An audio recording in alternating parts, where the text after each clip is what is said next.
ဗုဒ္ဓဘာသာဖြစ်ရန်အခြေခံတရားမိဂုဏ်နေမေးလေးရှိကြတယ်ဗုဒ္ဓဘာသာဖြစ်ဖို့ဘယ်တရားကအရေးကြီးဆုံးလဲဘယ်လိုအခြေခံရှိရမလဲလို့ဆိုတာနဲ့ပတ်သက်ပြီးတော့ဒီကနေ့ရှင်းလင်းဟောကြားမှာဖြစ်ဗုဒ္ဓဘာသာဝင်သူတော်စင်တို့အဖို့တော့မိမိတို့မိယောဖလားယုံကြည်မှုအရာဘုရားဘာသာဖြစ်ဖို့လမ်းကြောင်းနဲ့ရောက်ရှိပြီးတော့နေသည့်အတွက်ကြောင့်အထူးတလည်းအခက်အခဲမရှိတော့လဲဘုရားဘာသာဝင်မိသားစုကမဟုတ်ခဲ့တဲ့တခြားမိသားစုတွေကနေလာရောက်ပြီးတော့ဘုရားဘာသာနဲ့မနိစ္စဖဲနဲ့နောက်ပိုင်းမှာဘုရားဘာသာအဖြစ်စိတ်ဝင်စားပြီးတော့ဘုရားဘာသာဖြစ်ချင်လာပြီဆိုရင်အခြေခံတရားတွေဘာတွေရှိတယ်လဲဘယ်လိုမှဗုဒ္ဓဘာသာဆိုတဲ့ကျောင်းတရားနဲ့ပြည့်စုံနိုင်တယ်လဲဆိုတာဘုရားမြတ်စွာရဲ့ဒေသနာတော်တွေတဲကထုတ်နှုတ်ပြီးတော့ကြည့်ရအောင်ဘုရားဘာသာဖြစ်ဖို့အခြေခံကျောင်းတရားဆိုတာကံကံဤအကျိုးကိုယုံကြည်ခြင်းနဲ့တန်တရားကိုယုံကြည်ခြင်းကံကံဤအကျိုးကိုလက်ခံခြင်းနဲ့တန်တရားကိုလက်ခံခြင်းဟာဘုရားဘာသာရဲ့အခြေခံအကြောင်းတရားလို့ဒီလိုပြောအဲဒီဘုရားဘာသာအခြေခံအကြောင်းတရားလို့ဆိုတဲ့နေရာမှာလေတခြားဘာသာတွေရောကံကံဤအကျိုးမယုံကြည်ဘူးလားတန်တရားကိုမယုံကြည်ဘူးလားလို့ပြောမယ်ဆိုရင်ဘာသာတရားတွေထဲမှာအိန္ဒိယနိုင်ငံမှာစတင်ပေါ်ပေါက်လာခဲ့တဲ့ Brahmanism လို့ခေါ်တဲ့ဘာသာတရားကံတရားကိုရှိတယ်လို့ယုံကြည်တော်လဲဗုဒ္ဓဘာသာတွေယုံကြည်တဲ့ကံကံဤအကျိုးနဲ့မတူညီတဲ့အချက်တွေအများကြီးရှိတယ်။တန်တရားကိုယုံကြည်တော်လဲဗုဒ္ဓဘာသာဝင်တွေယုံကြည်တဲ့တန်တရားမျိုးမဟုတ်ဘူး။ကွဲပြားခြားနားမှုတွေရှိတယ်။ဒီကနေ့ခေတ်မှာတော့အဲ့ဒီ Brahmanism ဆိုတာကို Hinduism လို့ခေါ်တယ်။ဟိန္ဒူဘာသာဝင်ဟိန္ဒူဘာသာလို့ခေါ်တယ်။တကယ်တော့ဟိန္ဒူဘာသာဟာBrahmanism ကဆက်သွယ်လာတာဖြစ်တော်လဲပဲပြောင်းလဲမှုတွေဖြစ်ပေါ်လာခဲ့တယ်ဘယ်လိုပြောင်းလဲမှုတွေဖြစ်ပေါ်လာခဲ့လဲလို့ဆိုရင်ရှင်းတော့ကမြတ်စွာဘုရားမပွင့်ခင်ကလူတွေယုံကြည်ကိုးကွယ်တဲ့ Brahmanism ဗြဟ္မာကိုကိုးကွယ်တာဘာသာကြီးဟာ sacrifice လို့ခေါ်တဲ့သားကောင်တွေကိုတတ်ပြီးရစ်ပူဇော်တဲ့အလေးထားတစ်ခုရှိခဲ့တယ်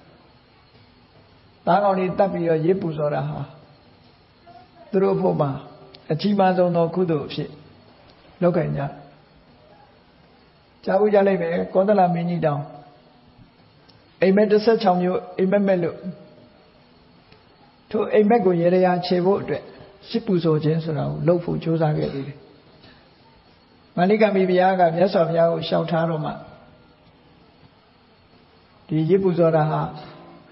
တရားတွေကိုတတ်ပြီးတော့ရစ်ပူဇော်တာဖြစ်သောကြောင့်အကုသိုလ်တွေသာထပ်ပိုးလာမှာအိမ်မက်နဲ့ကဘာမှမပတ်သက်ဘူးလို့ဆိုတာကိုသိရတဲ့အခါမှာရစ်ပူဇော်မဲ့တရားတွေများစွာတတ်ပြီးရစ်ပူဇော်မဲ့အလုပ်ကိုဖျက်သိမ်းလိုက်ရတာဖြစ်တယ်။အဲ့တော့ဘုရားလက်ထက်တောင်မှပဲတရားတွေကိုတတ်ပြီးတော့လက်ချောင်းသွေးနဲ့ရစ်ပူဇော်တယ်ဆိုတဲ့အလေးထားရှိဒီနေ့ခေတ်မှာလည်းပဲဒါတွေဟာထွန်းကားနေတော့မယ်တချို့ဒေသအဲ့တော့ဒီကနေ့ခေတ်ဟိန္ဒူအစ္စင်ဆိုတာကြတော့ဟိန္ဒူဝါဒကြတော့ရစ်ပူဇော်တာမရှိတော့ဘူးတရားတွေကိုမတတ်တော့ဘူးစားတာတောင်မှတရားတွေရဲ့အသားကိုမစားတော့ပဲတတ်လို့စားတဲ့အနေအထားမျိုးထိအောင်ရောက်လာခဲ့ပြောင်းလဲလာတယ်လို့ဒီလိုပြောသို့တော့မပြောင်းလဲတာဘာလဲလို့ဆိုရင်လောကကြီးကိုဗြဟ္မာကြီးကဖန်ဆင်းတာဗြဟ္မာကြီးကဖန်ဆင်းထားလို့တရားတွေလူသားတွေ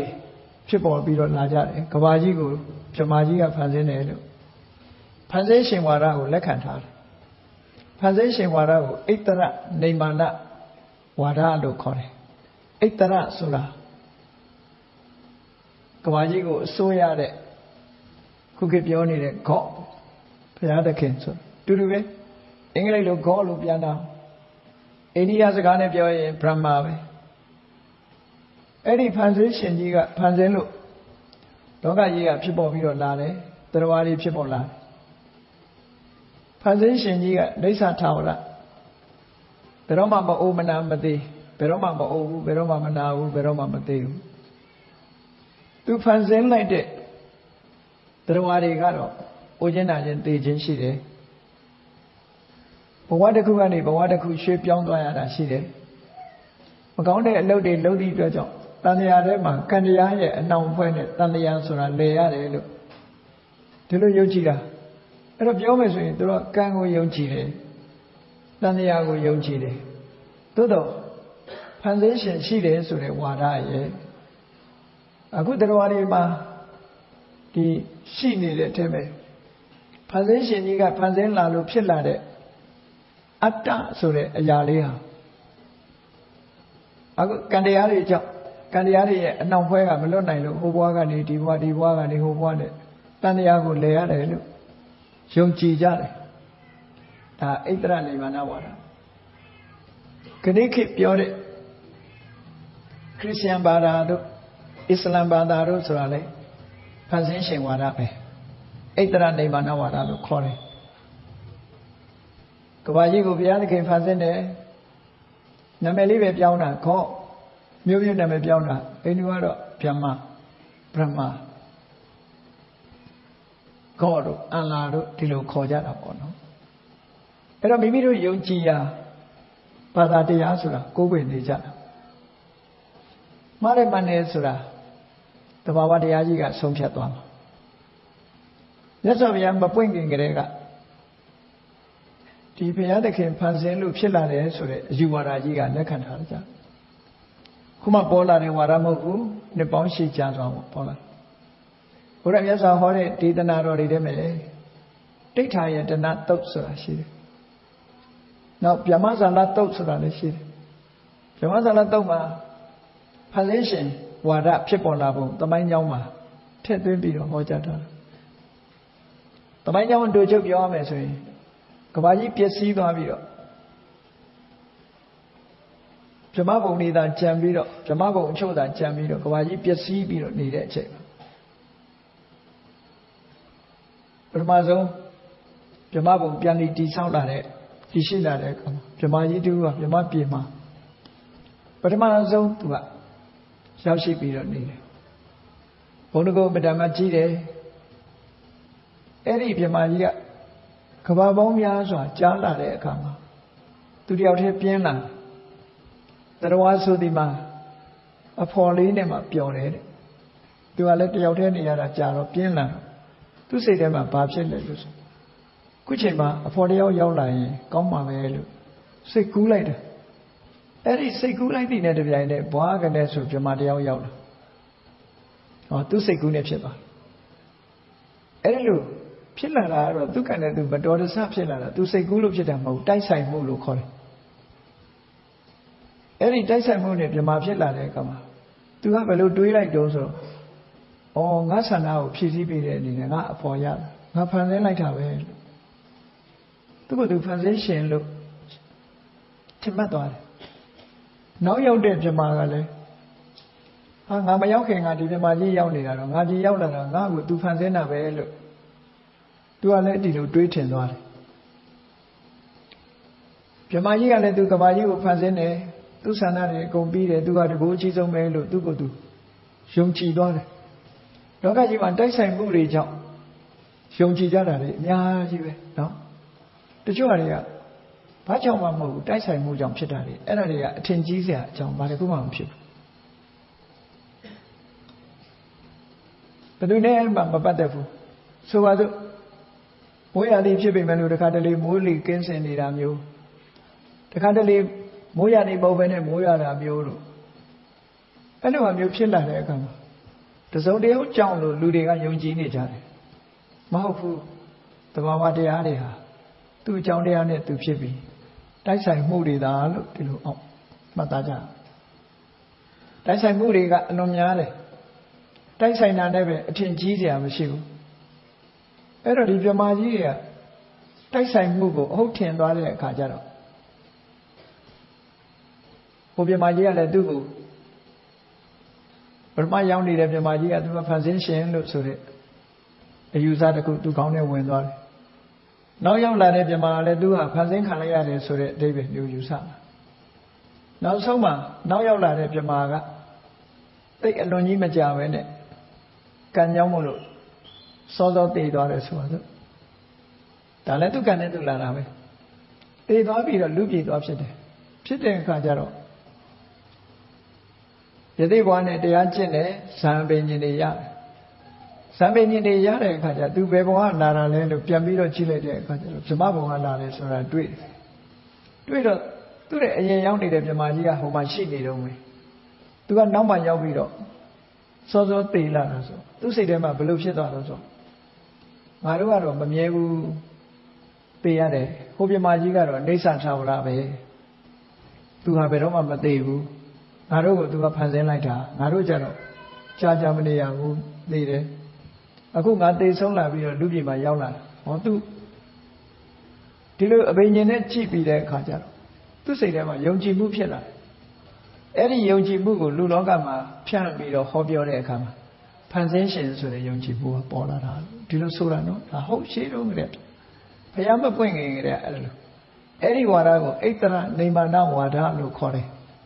အိတ္တရဆိုဒီမှာတကုရှင်ကဘာကြီးကိုအစိုးရတဲ့ပုဂ္ဂိုလ်ဗြဟ္မာလို့ပဲပြောခေါ်လို့ပဲပြော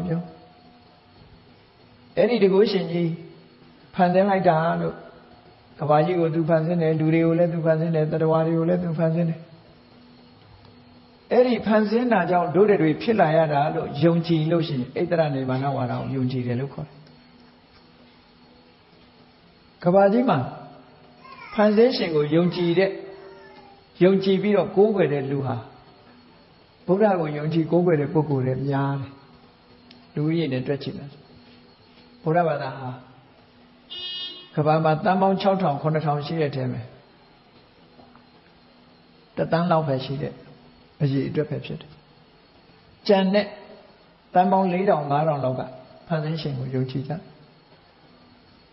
ဟိန္ဒူဘာသာဝင်တွေဆိုလို့ရှိရင်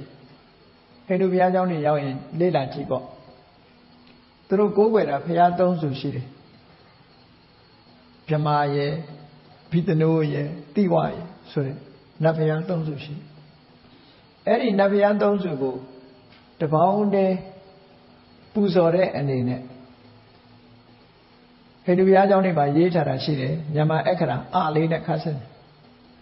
ဖတ်တဲ့အခါမှာအုံလို့ဖတ်တဲ့ဟာပေါ့နော်အဲ့တော့အုံဆိုတာဟာဗုဒ္ဓဘာသာနဲ့ဆိုင်တဲ့စကားလုံးမဟုတ်ဘူးသို့တော့ဗုဒ္ဓဘာသာတွေကလည်းရောင်ရမ်းပြီးတော့အုံနေကြတာရှိတယ်ပေါ့မသိဘဲနဲ့မလုံးသင့်ဘူးပေါ့အုံဆိုတဲ့အဓိပ္ပာယ်ကဗြဟ္မာကအဆုံးအလုံးဖြစ်တဲ့အက္ခရာနောက်တစ်ခုကဝိရှနုလို့ခေါ်တယ်သူတို့လို့ဝိရှနုဆိုတော့ဥဆုံးတယ်အဲ့ဒီကဥက္ခရာရှိဗံတိဝနာကြီးကြတော့ရှိဗံလို့သူတို့ခေါ်တော့မက္ခရာဥမအဲ့ဒီအခရာ၃လုံးကိုပေါင်းပြီးတော့တပေါင်းနဲ့အတန်ထွက်အောင်ရွတ်တာအုံလို့ခေါ်တာနော်ကိုယ့်ကိုအိမ်ပြန်တဲ့အခါရွတ်ကြည့်ပေါ့ဥမကိုအမြန်ဆုံးရွတ်ကြည့်ဒီလိုဖြစ်သွားတယ်နော်အဲ့ဒါလို့ဥမဆိုတဲ့အခရာ၃လုံးဒီသူတို့ကိုးကွယ်တဲ့နတ်ဘုရား၃စုကိုတန်းတာတဲ့စကားလုံးသာဖြစ်တယ်ပေါ့ဒါဟိန္ဒူတွေရွတ်တဲ့စကားလုံးသူတို့မှကိုးကွယ်တာနတ်ဘုရား၃စုအဲ့ဒီတည်းပဲဗြဟ္မာကြီးက creator လို့ခေါ်တယ်ဖန်ဆင်းရှင်ကဘာကြီးကိုသူဖန်ဆင်းတယ်ဟောဟိန္ဒူဘာသာတွေယုံတယ်လို့ပဲဘာသာဝင်တွေယုံတယ်လို့ပဲခရစ်ယာန်ဘာသာဝင်တွေကလည်း God ဆိုတာဖန်ဆင်းရှင်ကြီးကဖန်ဆင်းတာအစ္စလာမ်ဘာသာဝင်တွေကလည်းပဲအလ္လာဟ်ဆိုတဲ့အရှင်မြတ်ဆိုပြီးဖန်ဆင်းတာပဲယုံတာအဲ့တော့ဗြဟ္မာကိုပဲဖန်ဆင်းရှင်တစ်ခုအနေနဲ့ကိုယ့်ဘာသာကိုယုံကြတယ်အဲ့လိုယုံဖို့အတွက်ဘယ်သူတွေကဆက်သွယ်ပြောကြားနေတော့ဆိုလို့ရှိရင် messenger လို့ခေါ်တယ်တမန်တော်တွေပဲပေါ့တမန်တော်တွေကကောင်းကင်ဘုံကနေပြီးတော့ဘုရားသခင်ကြီးကလောကကြီးကိုဖန်ဆင်းတယ်ဆိုတာတွေနဲ့ပြောတော့လူတွေကယုံကြတာဟုတ်တယ်မဟုတ်ဘူးဆိုတာတမန်လူတို့သိဖို့ခက်ခဲတယ်လက်တွေ့သဘာဝအားဖြင့်လည်းသိနိုင်ဖို့ရခက်ခဲတယ်ခက်ခဲသည့်အတွက်ကြောင့် ဖန်ဆင်းရှင်ကိုယုံတဲ့ဘာသာတွေကလူကြီးပုံများတယ်ဘာလို့ဘုရားသခင်ရဲ့အလိုတော်ကြဘုရားသခင်ကိုတန်တလိုက်ရင်လေဘုရားသခင်ကကောင်းချီးပေးလို့ရှိရင်ကောင်းစားတယ်ဆိုတော့ဘုရားသခင်ကမတာညှော်လင့်ပြီးတော့ဆုတောင်းကြတယ်ဆုပန်ကြတယ်ဒါကဘာကြီးမှာရှိတဲ့လူတွေဒီလိုပဲလုပ်နေကြအဲ့ဒီလိုဖန်ဆင်းရှင်ဆိုတာကိုလက်ခံတဲ့ဝါဒကို theism လို့ခေါ်တယ်အင်္ဂလိပ်လို theism အဲ့ဒီမှာဒီလိုဖန်ဆင်းရှင်ဝါဒကိုမယုံကြည်တဲ့ဘာသာတရားလည်းပဲပေါ်လာတယ်မြတ်စွာဘုရားပွင့်တဲ့အခါကျတော့မြတ်စွာဘုရားဆိုတာအလုံးသိတဲ့အတိုင်းလူသားတွေကအကျင့်သီလအကောင်းဆုံးနဲ့ပညာအထက်မြတ်ဆုံးပုဂ္ဂိုလ်တရားပါရမီတွေဖြည့်ကျင့်လာပြီးတော့အလွန်ထက်မြက်တဲ့ပြည့်စုံတဲ့ပညာစွမ်းအားနဲ့ပြည့်စုံတဲ့ပုဂ္ဂိုလ်ကမ္ဘာလောကကြီးတစ်ခုလုံးကိုကိုယ်တိုင်သိအောင်လုပ်ပြီးတော့မှကိုယ်တိုင်လက်တွေ့သိပြီးမှလောကသားတွေကိုတရားဟောတယ်အကျဉ်းနာနဲ့ပညာမှာသူမတူအောင်ကြီးမားတဲ့လူသားပုဂ္ဂိုလ်တူအဲ့ဒီပုဂ္ဂိုလ်တူကလူသားတွေရဲ့အကျိုးတရားရဲ့အကျိုးကိုကြည့်ပြီးသူကိုယ်တိုင်လေ့လာဆန်းစစ်ကြည့်လိုက်တဲ့အခါကဘာကြီးကိုဘုရားသခင်ကဖန်ဆင်းတယ်ဆိုတာမဟုတ်ဘူးလူတွေရဲ့ယုံကြည်ချက်များတာဖြစ်တယ်ဘုရားသခင်ကဖန်ဆင်းလို့ရှိရင်ဘုရားသခင်ဆိုတာအမှန်တန်ကြီးမားတဲ့ကရုဏာရှိတယ်ပညာရှိတယ်အကယ်၍ဖန်ဆင်းမယ်ဆိုလို့ရှိရင်ဘာဖြစ်လို့မွေးလာတဲ့မျက်စိမမြင်တဲ့လူဖန်ဆင်းရမှာလဲနားမကြားတဲ့ပုဂ္ဂိုလ်ဖန်ဆင်းမှာလဲဘာလို့ဆင်းရဲပြီးတော့အယုတ်ဆိုးကြီးတန်တဲ့ပုဂ္ဂိုလ်တွေဖန်ဆင်းမှာလဲချောချောလှလှလေးတွေကြီးပညာထက်ထက်မြက်မြက်ကလေးတွေလူလေးတွေဆိုရင်လူကျော်လေးတွေကြီးပဲဖန်ဆင်းရမှာပေါ့အဲ့တော့အကယ်၍ဖန်ဆင်းရှင်ကလူကျော်လေးကြီးဖန်ဆင်းလို့မဖြစ်ဘူးသူကံကြောင်းဆိုလို့ရှိရင်ကံကိုလက်ခံရရောက်သွားပြန်အဲ့ဒါလို့မဟုတ်ဘဲနဲ့လူကျော်ကြီးမဖန်ဆင်းဘူးလူယုတ်ဆိုးတွေအကြီးတန်းတွေဆင်းရဲမွဲတေတဲ့ပုဂ္ဂိုလ်တွေယောဂဝေဒနာထူပြောနေတဲ့ပုဂ္ဂိုလ်တွေဘာဖြစ်လို့ဖန်ဆင်းကရုဏာတရားကိုညီညီမြတ်မြတ်မထားနိုင်ဘူးလို့ဆိုတဲ့အဓိပ္ပာယ်မျိုးစောရကတက်ဆရာတွေဖြစ်ပေါ်လာနိုင်တယ်ပေါ့မြတ်စွာဘုရားကဒိဋ္ဌာယတနာသုတ်တံမှာစောရကတက်ပြထားတာရှိဘုရားကိုယ်တိုင်ဟောထားတဲ့သုတ်တံရှိ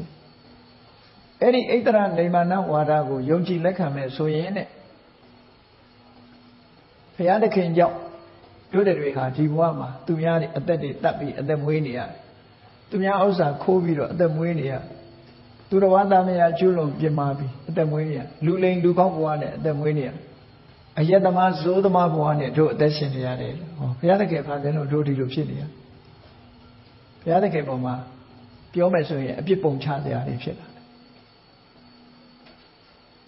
ကောင်းစားတဲ့ပုဂ္ဂိုလ်တွေကတော့အေးဘုရားသခင်ရဲ့ကျေးဇူးတော်ကြောင့်တို့ကောင်းစားတယ်ပြောလို့ရတယ်လူတိုင်းကောင်းစားတာမှမဟုတ်တာအသက်ရှည်တဲ့လူကလည်းဘုရားသခင်ရဲ့ကျေးဇူးကြောင့်တို့အသက်ရှည်တယ်လို့ပြောလို့ရတော့မကောင်းတဲ့ပုဂ္ဂိုလ်တွေဟာအနုအဝဲဘဝမှာလူရမဝင်တော့အောင်ဒုက္ခရောက်နေတဲ့ပုဂ္ဂိုလ်တွေကြတော့ဘုရားသခင်ကဖန်ဆင်းလို့တို့အနုဘဝရောက်ရတယ်လို့ဆိုလို့ရှိရင်အကျဉ်းနာကင်းမဲ့ရောက်သွားမှာပေါ့ဒီလိုဆိုလို့နော်အဲ့တော့မြတ်စွာဘုရားကအခုလိုဘုရားသခင်ဖန်ဆင်းလို့ဖြစ်လာတယ်ဆိုတာမဟုတ်ဘူးဘယ်သူမှဖန်ဆင်းတာမဟုတ်ဘူးဘယ်သူမပြုတ်မိမိမှုဆိုတဲ့ကံတရားကိုမြတ်စွာဘုရားကဟောတယ်ဟိန္ဒူဝါဒမှာလည်းပဲကံတရားရှိတယ်သူတို့ကံတရားကအတ္တဆိုတဲ့ဖန်ဆင်းလိုက်တဲ့ဒီ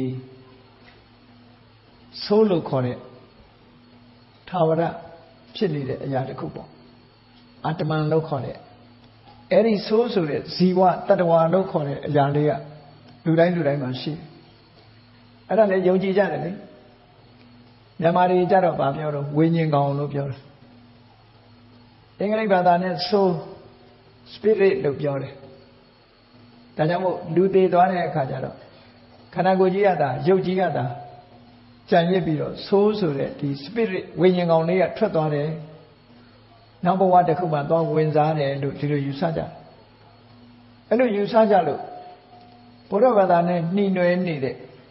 တရုတ်ပြည်တို့ဂျပန်ပြည်တို့ကိုရီးယားတို့မှာဆိုရင်တည်သွားတဲ့ပုဂ္ဂိုလ်ရဲ့ ကောင်းစားရေးအတွက်ဆိုပြီးဒီဘဝကနေထည့်ပေးလိုက်ကြတာပတ်မိုးလိုက်ကြတာနေရာကောင်းကောင်းလုပ်ပေးထားတာတို့သူ့ရဲ့အယိုးတို့ပြာတို့ကိုကြာတနာသိမ့်ပေးထားပြီးတော့ဆုတောင်းပေးတာတို့ဒီလုပ်တွေလုပ်လို့ရှိကြအဲ့ဒါဟာ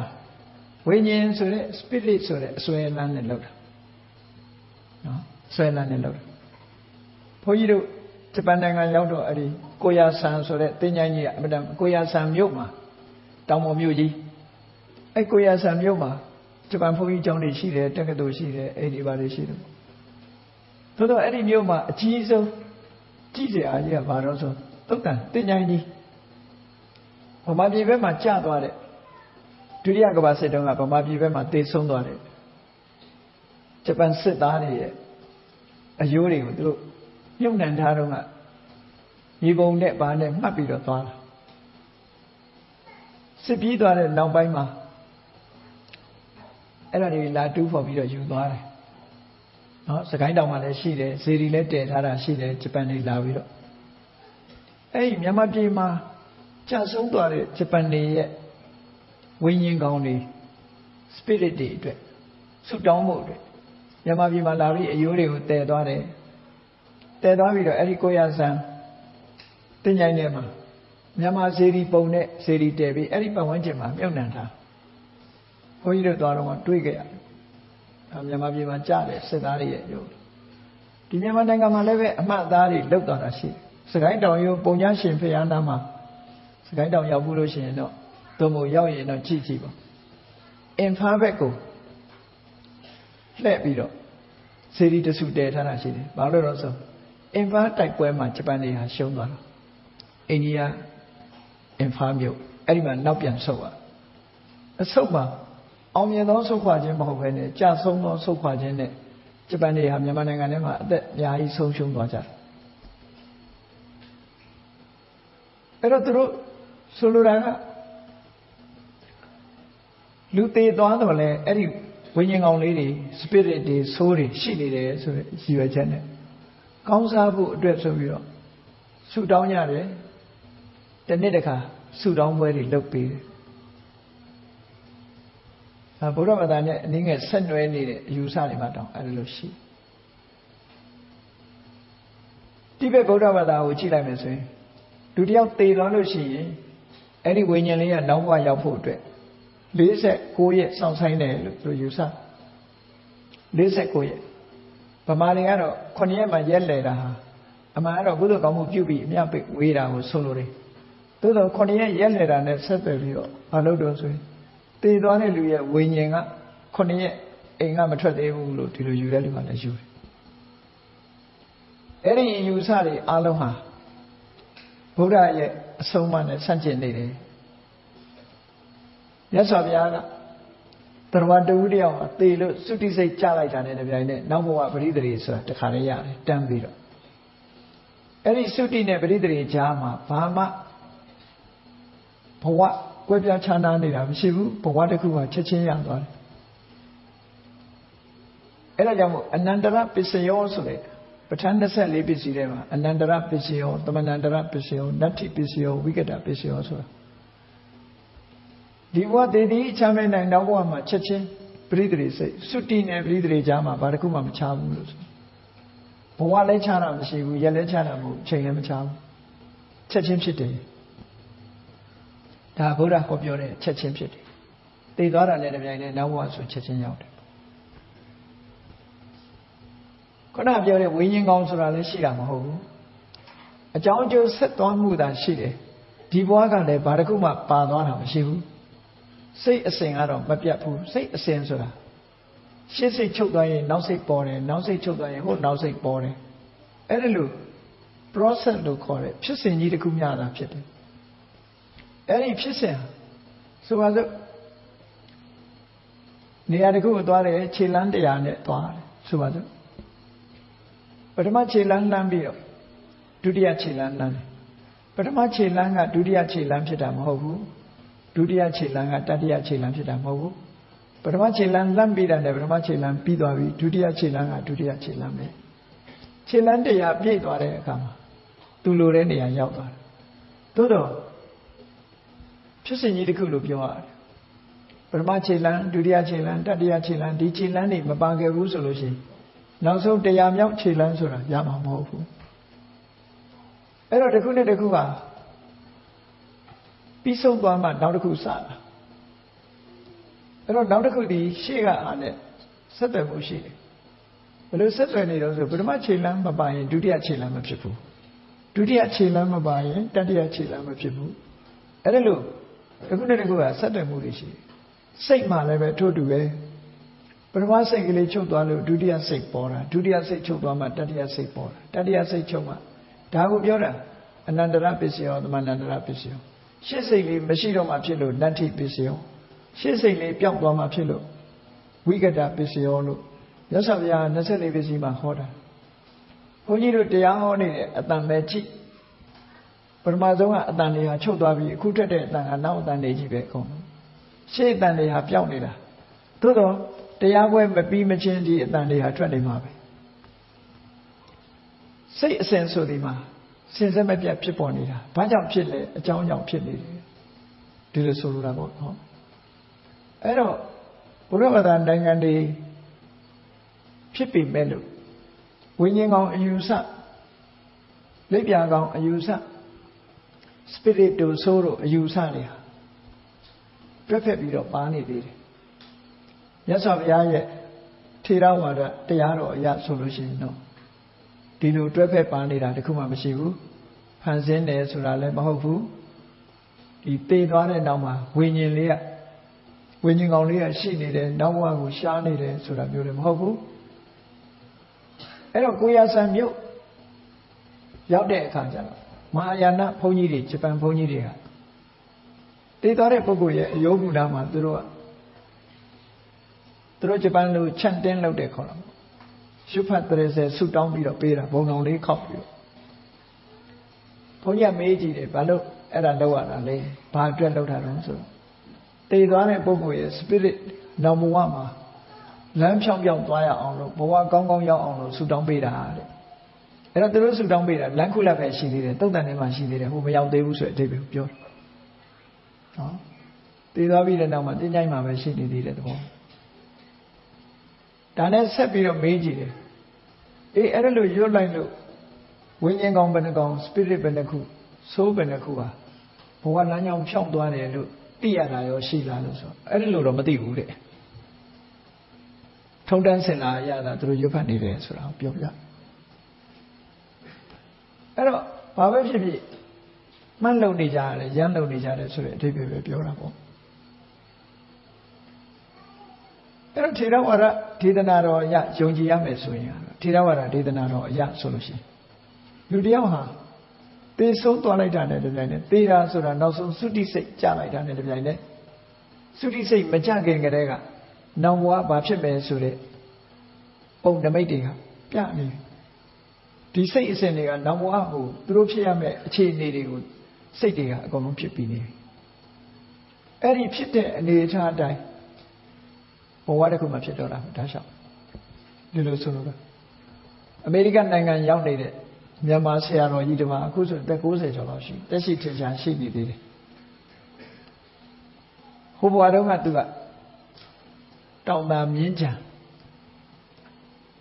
မြို့နားကရွာတရွာမှာသူကစရေးအလုံးနဲ့အသက်မွေးတဲ့လူတယောက်ဒါသူမှတ်မိတာလေကုန်ပြန်ပြောပြနောက်တော့အနာပေါက်တယ်သူတော့ပြင်းပြင်းထန်ထန်အနာပေါက်တော့မသက်တာတော့ဆေးရုံရောက်တော့လေဒီအနာမသက်တာနောက်ဆုံးမှဆေးရုံမှာပဲဆုံးသွားတယ်ဆိုတာဆိုဆုံးသွားတဲ့အခါသူ့အလောင်းကိုတင်းကြိုင်းပို့တာသူကမြင်းနေရတဲ့ဒါသူပြန်ပြောပြတာနော်သူတည်သွားပြီချတယ်မြင်းတယ်အဲ့သူအလောင်းမြုပ်နှံပြီးတဲ့အခါသူပဲရောက်သွားတော့ဆိုတောအုပ်လေးတစ်ခုမှာတစ်ပင်အောက်သွားထိုင်နေတယ်အဲ့ဒီလိုထိုင်နေတဲ့အချိန်လေးမှာလူကြီးတယောက်မြင်းကြီးစီးပြီးတော့လာပြီးသူ့နာမည်ကိုလှမ်းခေါ်တယ်လှမ်းခေါ်တော့ခေါ်တယ်ကြတော့ကြည့်လိုက်တော့အဲ့ဒီလူကြီးတယောက်ကသူ့ကိုမင်းငါနဲ့လိုက်ခဲ့လို့ဆိုသူလိုက်သွားတောကြီးကိုဖြတ်ပြီးတော့ဟိုဘက်လည်းရောက်လိုက်အောင်သူတို့ရွာသွားတွေ့ပြန်ဟာတို့ရွာပဲဆို အဲ့လူကြီးနောက်ကလိုက်သွားတယ်ရွာရောက်တော့သူတို့အိမ်တွေ့တယ်သူရှိကမြင်းကြီးစီးသွားတဲ့လူကပြောတာမင်းဒီအိမ်ပေါ်နေရလို့ပြောတယ်သူတက်တယ်ကြိုးစားပြီးတော့အိမ်ပေါ်တက်တာမရဘူးတဲ့မရတော့သူမတက်နိုင်တော့ခုနကမြင်းစီးလာတဲ့လူကဘာပြောသွားတော့ဆိုမင်းဒီအိမ်ပေါ်တက်မရလဲဟိုဘက်အိမ်ပေါ်တက်ပေါ့ကွာလို့ပြောလိုက်တော့အဲ့ဒီအိမ်ပေါ်ကျတော့ရှောက်ရှောက်ရှုပ်ရှုပ်သူရောက်သွားဒီဘဝလူဖြစ်တော့အဲ့ဒီအိမ်မှာလူဖြစ်တယ်ဒါဟာစာပေကျမ်းဂန်အရာဆိုရင်သူပြန်ပြောတဲ့အဲ့ဆရာတော်ကြီးကဂတိနမိတ်ပေါ်တဲ့ဒါဂတိနမိတ်သွားရမယ့်နေရာကိုမြင်တဲ့သဘောပေါ်နော်အဲ့ဒီမှာသူအသက်ကိုတွက်ကြည့်လိုက်တယ်သူသေတဲ့အချိန်နဲ့ပြန်မွေးလာတဲ့အချိန်သူမှတ်လို့ရအတိတ်ဘဝကသေသွားတဲ့အချိန်ပြန်မှန်းလို့ရတဲ့အခါမှာ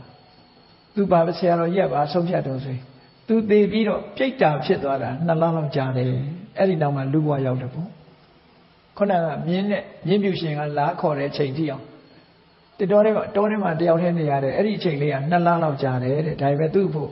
မကြာဘူးထင်လိုက်တာရက်တွက်ကြည့်တော့2လလောက်ရှိတယ်လို့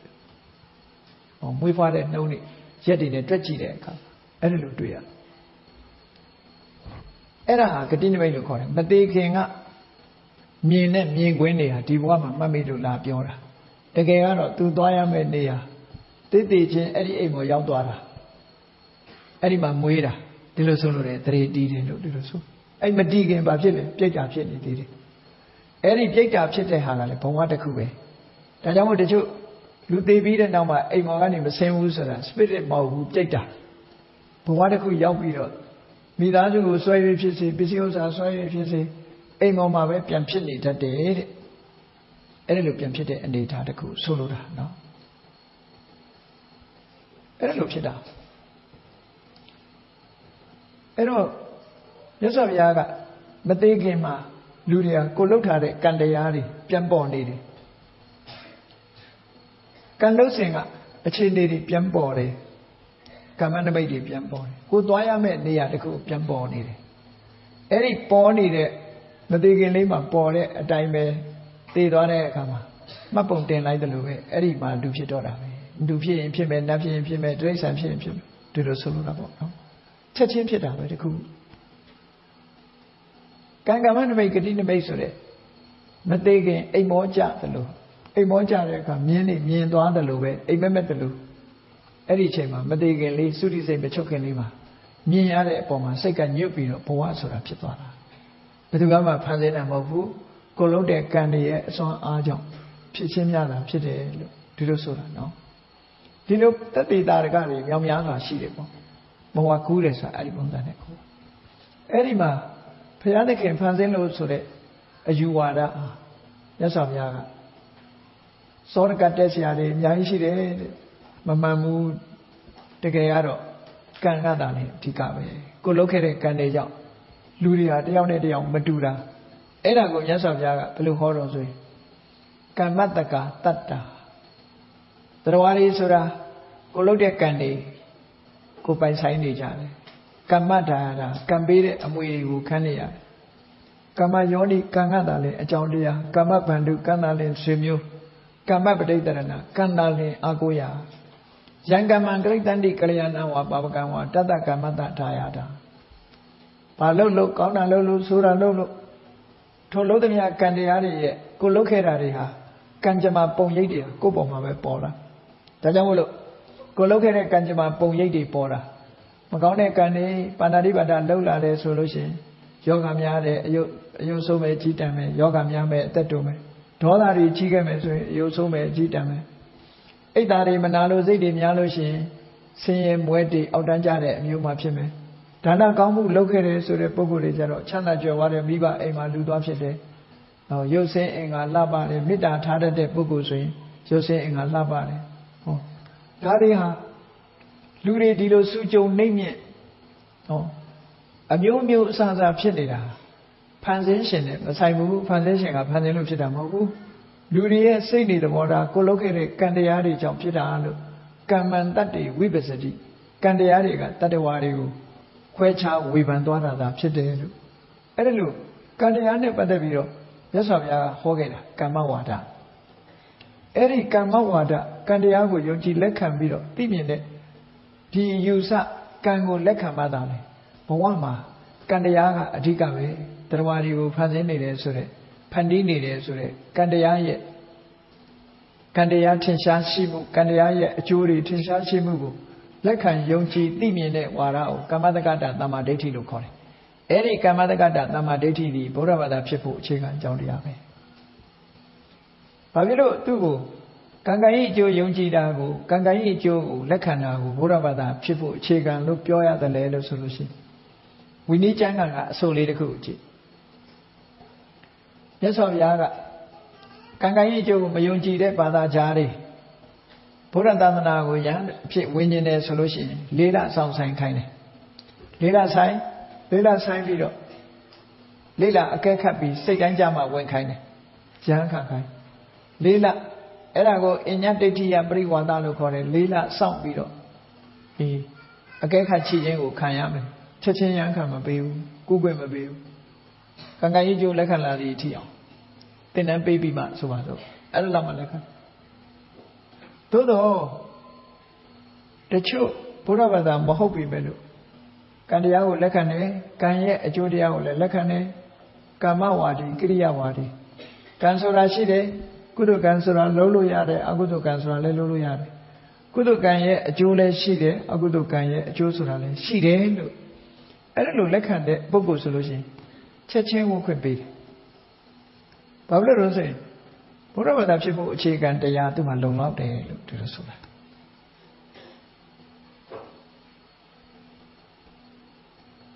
ဘုရားမြတ်စွာလက်ထက်တုန်းကမက္ခလိခောသလဆိုတဲ့ကံတရားကိုညှင်းပယ်တဲ့မိစ္ဆာဒိဋ္ဌိခေါင်းဆောင်ကြီးတယောက်ရှိတယ်အဲဒီခေါင်းဆောင်ကြီးနဲ့ပတ်သက်ပြီးတော့မြတ်စွာဘုရားကဘယ်လိုဟောတော့ဆိုလောကမှာပွင့်သမျှဘုရားတွေဟာတဲ့ကံတရားရှိတယ်ကံရဲ့အကျိုးရှိတယ်ကုသိုလ်ကံအကုသိုလ်ကံဆိုတာအကုသိုလ်ကံကုသိုလ်ကံဆိုတာလုံးလို့ရတယ်ကံတရားဆိုတာလုံးလို့ရတယ်ဝိရိယရဲ့အကျိုးတရားရှိတယ်လို့ကာမဝါဒကိရိယာဝါဒဝိရိယဝါဒကိုဟောပြောကြတယ်တဲ့မက္ခလိခောသလကအဲ့ဒါတွေအလုံးကိုညှင်းပယ်တယ်ဘာမှလုပ်မနေနဲ့သူကသူဖြစ်ချင်လို့ဖြစ်လာတာလို့ဆိုတဲ့အဟိတုကဝါဒကြီးကိုလက်ခံပြီးတော့ထားတယ်အဲ့ဒါကြောင့်မလို့မြတ်စွာဘုရားသူ့ရဲ့ဝါဒကိုဒီဝေဖန်ပြီးတော့ဘုရားဆူဆူကကာမဝါဒီဖြစ်ခဲ့တဲ့နဲ့သူကဘုရားဆူဆူကိုဆန့်ကျင်ပြီးတော့ကာမဝါဒကိုညှင်းပယ်သူဖြစ်တယ်အလွန်အန္တရာယ်ကြီးတဲ့ဝါဒကိုထူထောင်သူဖြစ်တယ်လို့မြတ်စွာဘုရားကတတိပေးဆုံးမခဲ့ဘူးလေယဟန်တော်တွေကိုတတိပေးခဲ့တာရှိတယ်အဲ့တော့အဲ့ဒါထောက်လို့ရှိရင်လောကမှာပွင့်သမျှဘုရားရှင်ကိုယ်တော်မြတ်တွေဟာကာမဝါဒီကိရိယာဝါဒီဝိရိယဝါဒီတွေကြီးပဲခေါ်မှာကံရှိတယ်ဆိုတာလက်ခံတယ်ကံဆိုတာလုံးလို့ရတယ်လုံးရတယ်ဆိုတာလက်ခံတယ်ကြိုးစားအထောက်ရတဲ့ဝိရိယဆိုတာတန်ဖိုးရှိတယ်ဝိရိယရဲ့အကျိုးရှိတယ်ဆိုတာကိုလက်ခံတယ်အဲ့ဒီလက်ခံပြီးတော့ဟောပြောခဲ့ကြတာကြီးပဲဒါကြောင့်မို့လို့ဘုရားလောင်းနေဆိုတာလေးသိရှင်တဲ့ကမ္ဘာတသိကောင်းမြတ်တဲ့လုပ်ငန်းတွေကိုလုပ်ပြီးပါရမီတွေဖြည့်ပြီးတော့မှဘုရားဖြစ်သူရောက်လာတာဟုတ်အဲ့ဒီပါရမီဆိုတာအလွန်မြင့်မြတ်တဲ့လုပ်ငန်းတွေနဲ့ကိုယ့်ကိုယ်လေ့ကျင့်ပြီးတော့လုပ်ကင်လာခဲ့တာတိတိကျကျလေးလာစမ်းစစ်ကြည့်ပဲဆိုရင်အလွန်ခဲရင်တဲ့အလုပ်တွေလူသားတွေရဲ့စိတ်ဓာတ်နဲ့ဆန့်ကျင်နေတဲ့အလုပ်တွေလူတိုင်းမလုပ်နိုင်တာတွေအဲ့ဒါတွေကိုကိုယ့်ကိုယ်လေ့ကျင့်ပေးပြီးတော့ကြိုးစားအားထုတ်ခဲ့လို့ပါရမီဆိုတာပြည့်လာလို့ပါရမီရဲ့အစွမ်းအစကုသိုလ်နဲ့သဗ္ဗညုတဉာဏ်တော်ကြီးကိုရပြီးတရားတွေကိုအကျဉ်းနာနဲ့ပညာနဲ့တရားဟောနိုင်တဲ့အဆင့်ရောက်သွားတယ်ဒီလိုဆိုတာပေါ့ဒါကြောင့်မလို့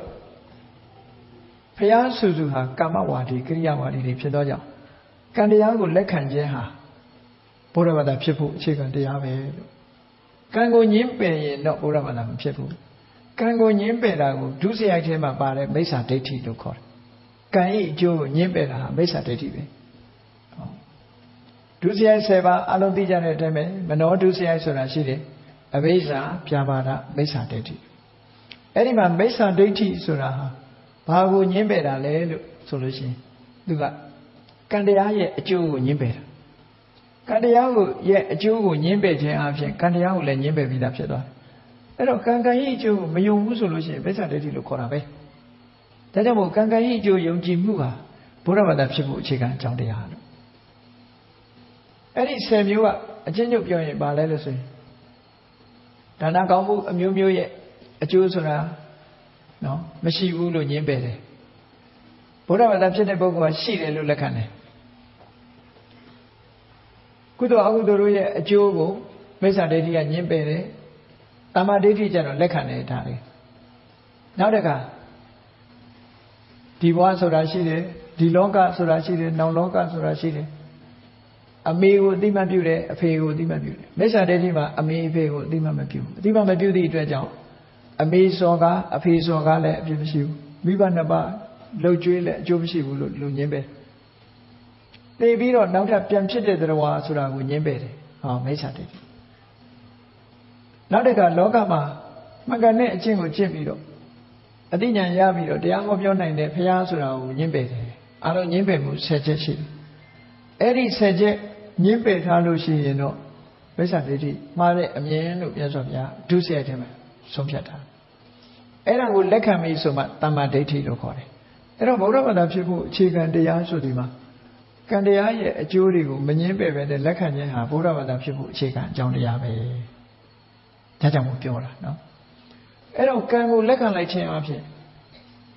တန်တရားကိုလက်ခံတယ်လို့ဆိုတာကံဆိုဒီမှာအကြောင်းတရား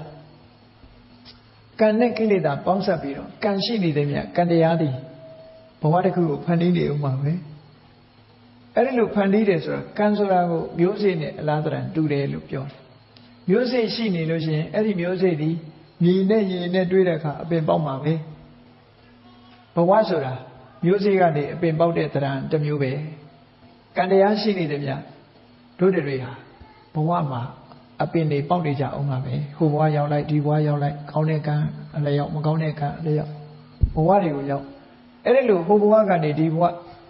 ဝတစ်ခုဆိုတာသာဝရနေလို့လည်းမရဘူးအခုကြည့်လေဘုန်းကြီးတို့တွေ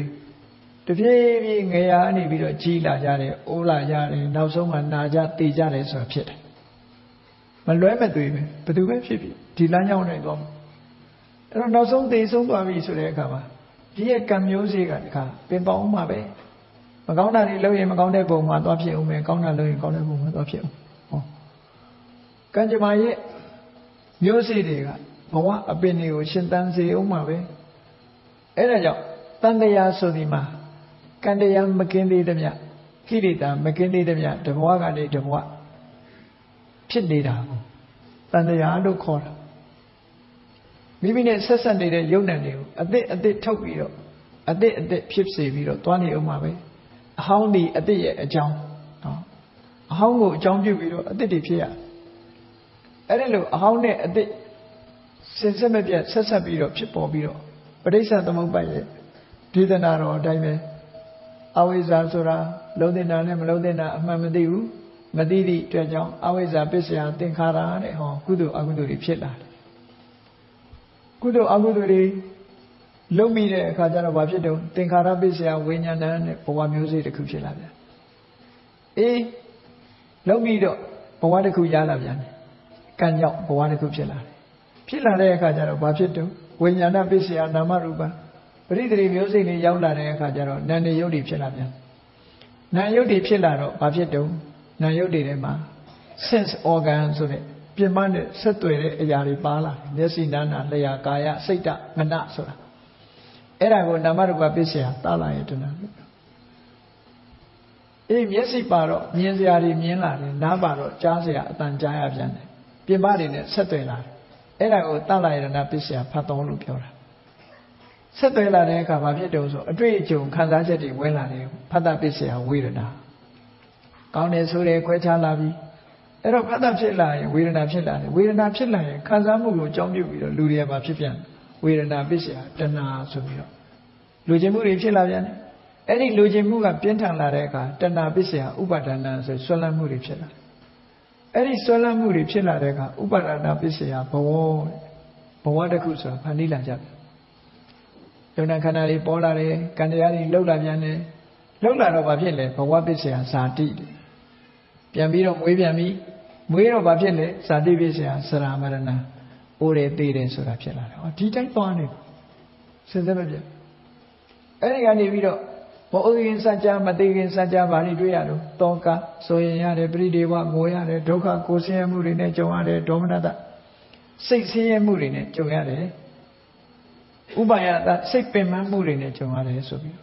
ဖြစ်သည်များတွေကအကောင်းနေကြီးလာလို့ဆိုဧဝမေတ္တကေဝလတ္တဒုက္ခခန္ဓတဆင်းရဲအစုပဲဖြစ်တယ်တကယ်ဆင်းရဲတုံးတတ်တတ်ကြီးဒီထဲမှာဒီအဝိဇ္ဇာကနေစလိုက်ပြီးတော့အခုလိုအကြောင်းတွေကြောင့်ဖြစ်တာဆိုဖန်ဆင်းရှင်ကြောင့်ဖြစ်တာမဟုတ်ဘူးဆိုတာကိုပရိစ္ဆေသမုပ္ပါဒ်နဲ့မြတ်စွာဘုရားရှင်းပြတာအဲ့ဒီဟာကိုအခြေခံယုံကြည်လက်ခံမှဗုဒ္ဓဘာသာရဲ့ဗုဒ္ဓဘာသာဖြစ်ဖို့အခြေခံတရားလို့ဒီလိုဆိုလိုတာနော်ကံကိုလက်ခံခြင်းတန်တရားကိုလက်ခံခြင်းဒါဖြင့်ဟိန္ဒူဝါဒကကံနဲ့တန်တရားနဲ့ဗုဒ္ဓဘာသာကံနဲ့တန်တရားဘာကွာနေလဲလို့ဆိုဟိန္ဒူဝါဒကလူကိုဖန်ဆင်းလိုက်တဲ့အခါမှာသာဝရဘုရားကဗြဟ္မာကြီးကလူကိုဖန်ဆင်းလိုက်တဲ့အခါမှာသူက individual soul လို့ခေါ်တယ်ဟုတ် individual soul လို့ဆိုတဲ့ဇီဝလေးကိုဖန်ဆင်းပေးလိုက်တယ်အဲ့ဒီဇီဝလေးနဲ့ဒီဇီဝလေးက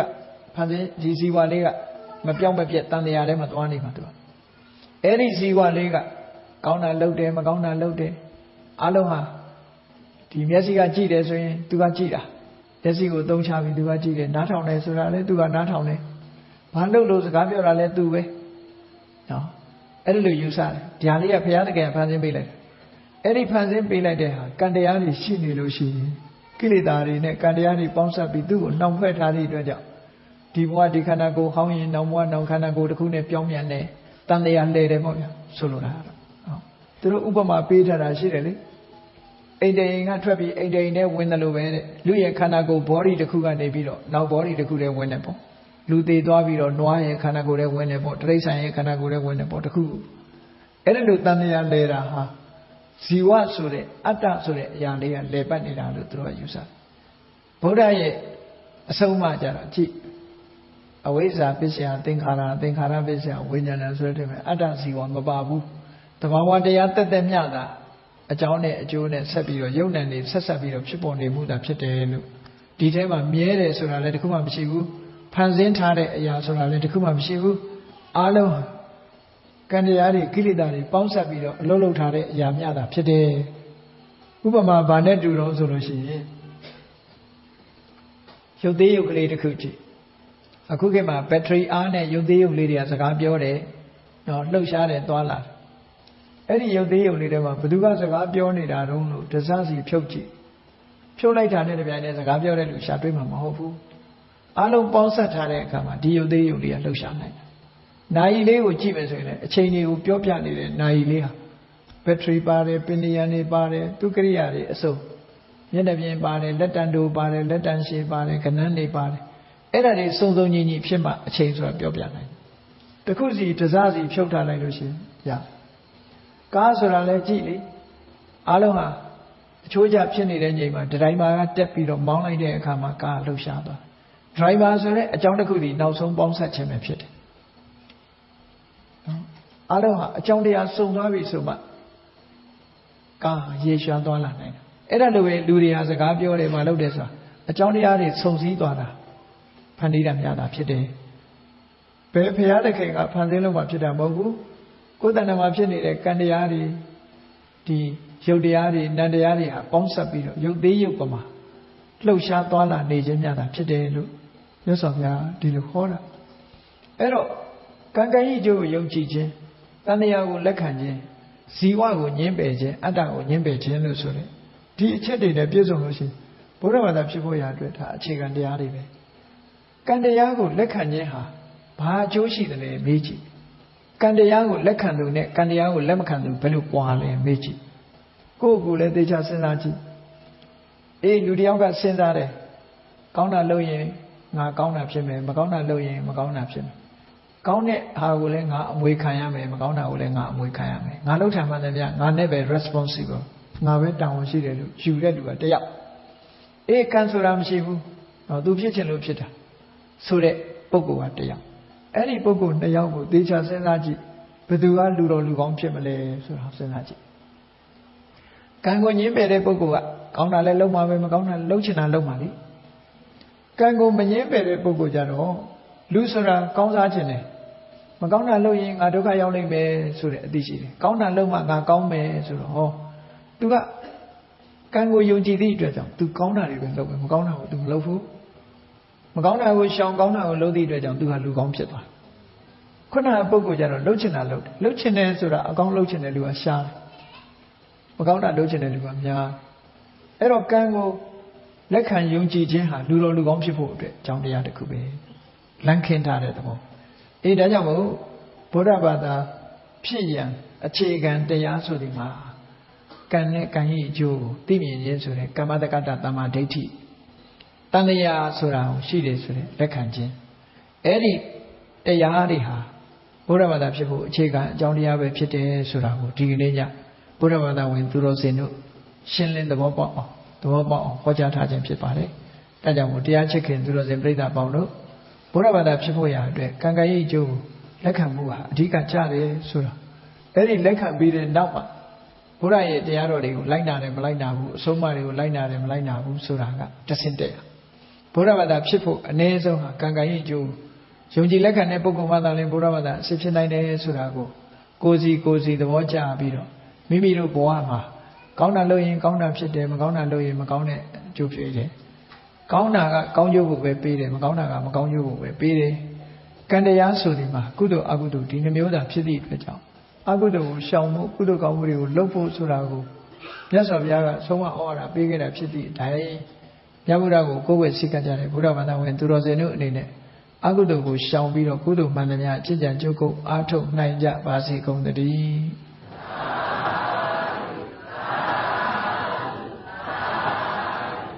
မေတ္တာပို့